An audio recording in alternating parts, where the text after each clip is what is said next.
Is it crisis time for the Prime Minister, or is it a storm in the teacup?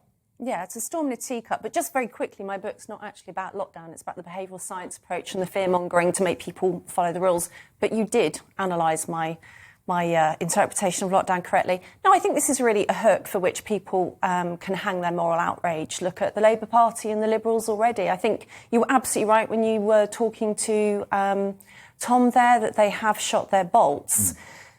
The thing is, these fines now don't substantially alter the story that's gone before. We know there were parties at lockdown. I think we need to take a few steps back.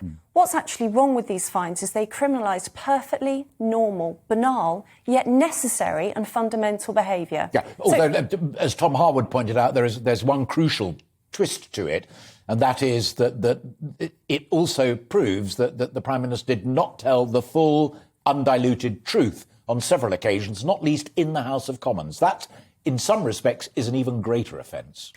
I agree with that. I think misleading Parliament is highly undesirable. We don't want that.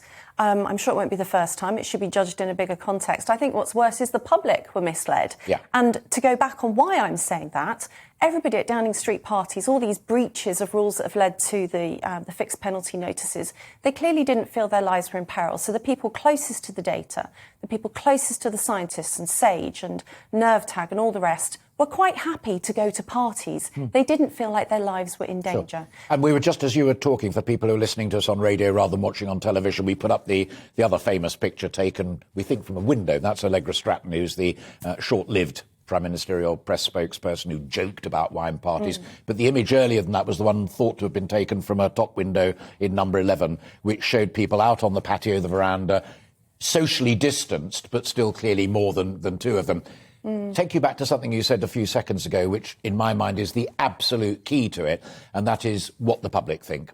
How it shows up in the opinion polls, whether they've become bored with it and moved on, have forgiven, or are still as cross and angry, as you say in the book, about being pushed around, bullied around by nudge-type policies. You will do this, you won't do that. It's entirely a democratic issue now. Do you know, I think how people feel about this is going to depend on whether they had a fixed penalty notice, what they missed out on themselves if they were following the rules. There's a gym owner in Wales who's facing £56,000 of fines and costs for opening his gym. His gym is about fitness. Okay. Is that more or less serious than having a slice of birthday cake? People had fines for having cups of tea with their neighbours, for sitting on park benches and for picnics. Basically, we criminalised completely normal human behaviour.